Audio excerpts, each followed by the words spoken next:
Wahabi menolak istilah Wahabi disematkan kepada mereka dengan dalih bahwa nama imam mereka adalah Muhammad bin Abdul Wahab. Mestinya istilahnya Muhammadi, bukan Wahabi.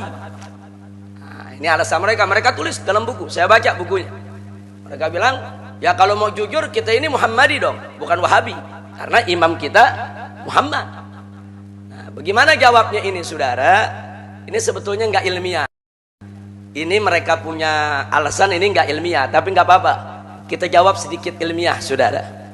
Nah, di sini jawaban kita, hujah penolakan mereka terbantahkan.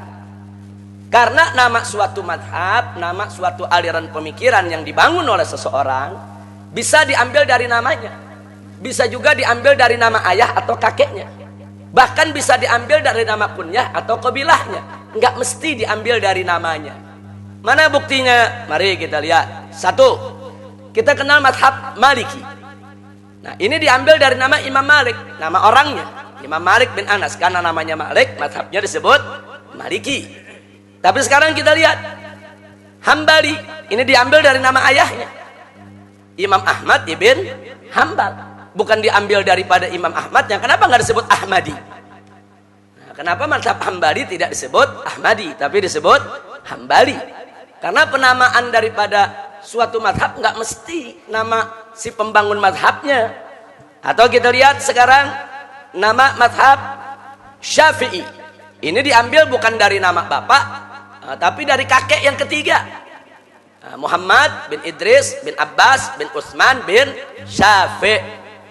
Nah, jadi istilah Asy-Syafi'i diambil dari nama kakek yang ketiga, bukan dari nama Imam Syafi'inya. Imam Syafi'i namanya Muhammad, kenapa nggak disebut Muhammadi? Nah, kalau memang namanya Muhammad harus disebut Muhammadi, ya mazhab Syafi'i Muhammadi juga dong. Nah, kemudian baik yang keempat. Nah, ada lagi mazhab Abu Hanifah, Hanafi. Ini diambil dari kunyah, bukan dari nama. Nah, namanya saudara An-Nu'man bin Thabit bin Suti. Itu namanya. Kunyahnya Abu Hanifah. Akhirnya dia punya mazhab disebut Hanafi, diambil dari nama kunyah. Bahkan ada yang diambil dari nama gobilah, nama suku. Nah, mazhab apa? Mazhab Asy'ari yang tadi dijelaskan oleh Habib Hanif, saudara. Nah, ini yang namanya Imam Asy'ari itu kunyahnya Abul Hasan, namanya Ismail, abahnya Ishaq. Tapi dia punya gobilahnya Asy'ari. Dia keturunan daripada Abu Musa al-Asy'ari, yaitu salah seorang sahabat Nabi alaihi